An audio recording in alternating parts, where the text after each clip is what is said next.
You need to do the number 5. Prepare samples of your past work.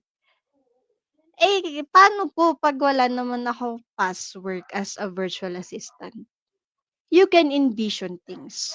For example, kapag social media ang niche mo, what if you try to, for example, manage a coffee shop or something?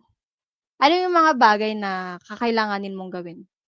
Ano yung mga bagay na gagawin mo as a social media manager? Mag-edit ka ng mga sample graphics nila. Gawa ka ng mga caption, ng mga hashtag, ng strategy. Paano kapag executive assistant? Kasi hindi na umuubra masyado yung, "Sorry, but I signed a non-disclosure agreement. Hindi ko puwedeng i-share from previous client kung ano yung mga naging trabaho ko." Hindi na po gano'n umuubra 'yun. Magagaling na din po yung mga client and agency ngayon.